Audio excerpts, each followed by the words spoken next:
Hello friends, welcome back to my channel. ఈ వీడియోలో మనం విద్యా దృక్పథాలకి సంబంధించి సార్జెంట్ ప్లాన్ గురించి డీటెయిల్గా డిస్కస్ చేద్దాం. మీరు కనుక మన ఛానల్కి రావడం ఫస్ట్ టైం అయినట్లయితే ఛానల్ని ఖచ్చితంగా సబ్స్క్రైబ్ చేసుకోండి, వీడియోని లైక్ చేయండి అండ్ మీ ఫ్రెండ్స్ అందరితో ఈ వీడియోని షేర్ చేసుకోండి. మన ఛానల్లో టెట్ అండ్ డిఎస్సికి సంబంధించి అన్ని క్లాసెస్ కూడా ఫ్రీగా ప్రొవైడ్ చేయడం జరుగుతుంది. ఒకసారి ఛానల్ని విజిట్ చేసి నచ్చితే సబ్స్క్రైబ్ చేసుకోండి. ఇప్పుడు మనం సార్జెంట్ ప్లాన్ 1944 గురించి డీటెయిల్గా డిస్కస్ చేద్దాం.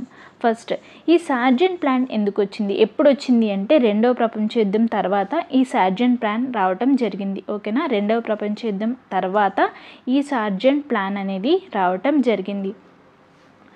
రెండవ ప్రపంచ యుద్ధం అయిన తర్వాత మన యొక్క ప్రభుత్వం ఏదైతే ఉందో ఈ ప్రభుత్వం 1944లో సిఏబిఏ అంటే సెంట్రల్ అడ్వైజరీ బోర్డ్ ఆఫ్ ఎడ్యుకేషన్ని భారతదేశం యొక్క విద్యాభివృద్ధికి ప్రణాళికను తయారు చేయమని ఆదేశించడం జరిగింది. ఓకేనా, రెండవ ప్రపంచ యుద్ధం అయిపోయిన తర్వాత 1944లో మన యొక్క ప్రభుత్వం అనేది సిఏబిఏ అంటే సెంట్రల్ అడ్వైజరీ బోర్డ్ ఆఫ్ ఎడ్యుకేషన్ని భారతదేశం యొక్క విద్యాభివృద్ధికి ప్రణాళికను తయారు చేయమని ఆదేశించడం జరిగింది.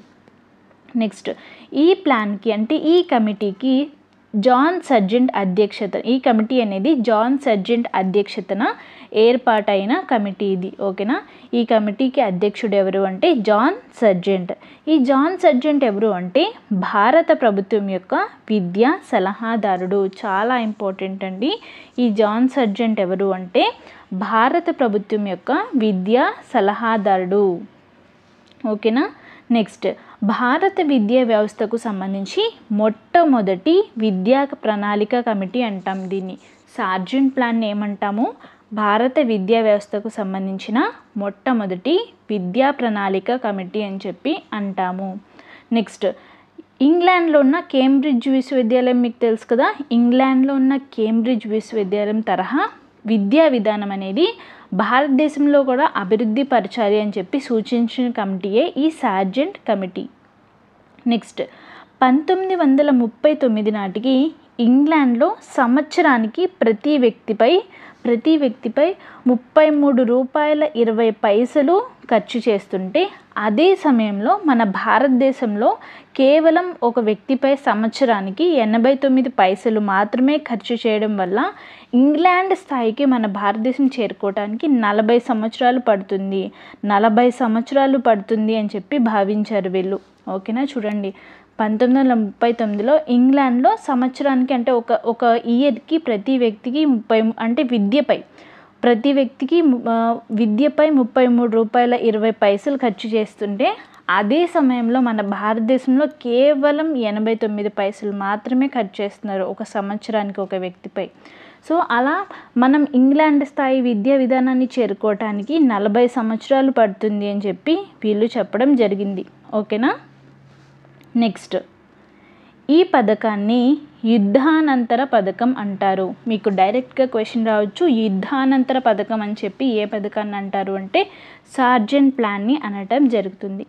నెక్స్ట్, ఈ కమిటీ ఇచ్చిన సూచనల గురించి చూద్దాం. ఇప్పుడు ఈ కమిటీ ఇచ్చిన సూచనలు, ఫస్ట్, ఈ కమిటీ ఇచ్చిన మొట్టమొదటి సూచన ఏంటి అంటే 3 నుండి 6 సంవత్సరాల వారికి పూర్వ ప్రాథమిక విద్యను అందించాలి అని చెప్పి ఈ కమిటీ చెప్పడం జరిగింది. నెక్స్ట్, 6 నుండి 14 సంవత్సరాల వారికి ఉచిత నిర్బంధ ప్రాథమిక విద్యని అందించాలి అని చెప్పి ఈ కమిటీ చెప్పింది. నెక్స్ట్, మాధ్యమిక విద్య ఏదైతే ఉంటుందో అంటే దీన్ని సింపుల్గా ఉన్నత విద్య అని కూడా అనొచ్చు.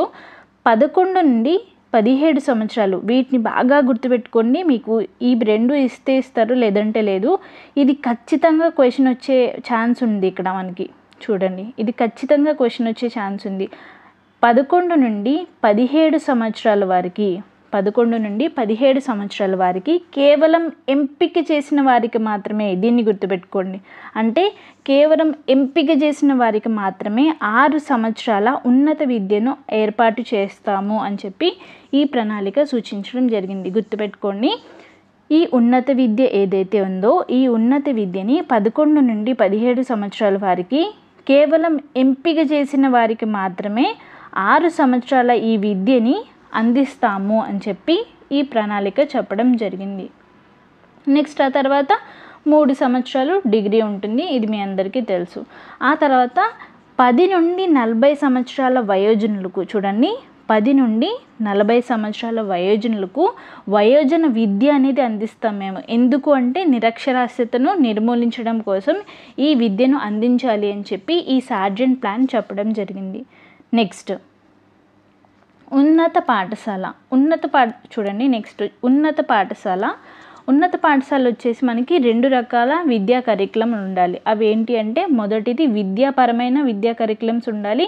నెక్స్ట్ సాంకేతికపరమైన అంశాలు ఉండాలి. ఓకేనా, 2 రకాల కోర్సులను చూస్ చేసుకునే విధంగా ఉండాలి. ఉన్నత పాఠశాలకు సంబంధించి 2 రకాల విద్యలు అనేవి ఉండాలి. మొదటిది ఏంటి అంటే విద్యాపరమైనవి, రెండవది సాంకేతిక పరమైనవి. ఈ సాంకేతిక పరమైనవిలో వాణిజ్య అంశాలు ఉండాలి, పరిశ్రమ అంశాలు అంటే పరిశ్రమలకు సంబంధించిన అంశాలు ఉండాలి, అలాగే వృత్తి విద్య అంశాలు కూడా ఉండాలి అని చెప్పి ఈ కమిటీ తెలపడం జరిగింది.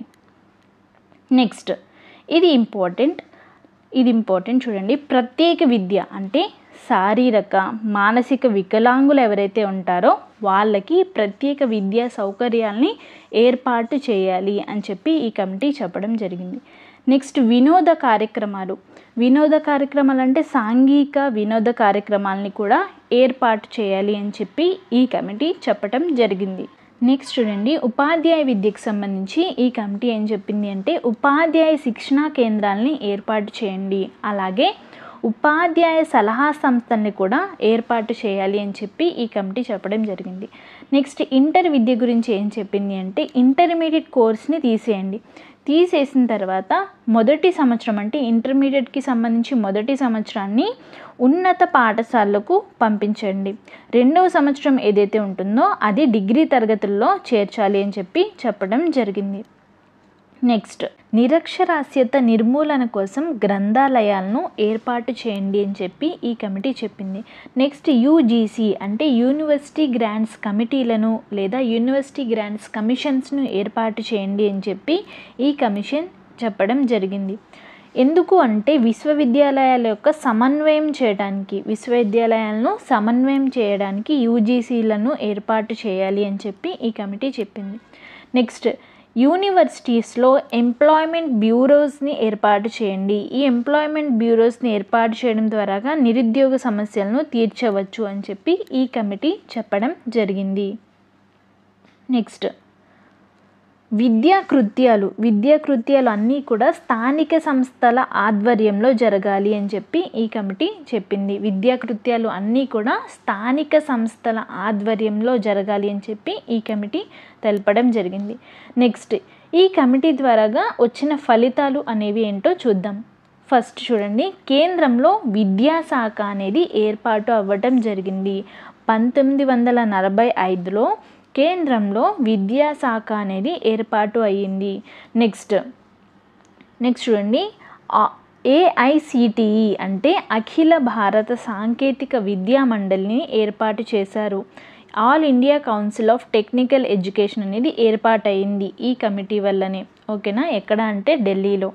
నెక్స్ట్ యూజీసీని ఏర్పాటు చేశారు. ఇక్కడ గుర్తుపెట్టుకోండి, ఇక్కడ యూజీసీ అనేది ఫస్ట్ యూనివర్సిటీ గ్రాంట్స్ కమిటీగా ఏర్పాటైంది. యూనివర్సిటీ గ్రాంట్స్ కమిషన్ కాదు, యూనివర్సిటీ గ్రాంట్స్ కమిటీగా ఏర్పాటైంది. ఈ కమిటీకి కమిషన్కి డిఫరెన్స్ ఏంటి అంటే ఈ యూనివర్సిటీ గ్రాంట్స్ కమిటీ అనేది జస్ట్ కొన్ని యూనివర్సిటీస్ని మాత్రమే చూసుకునేది.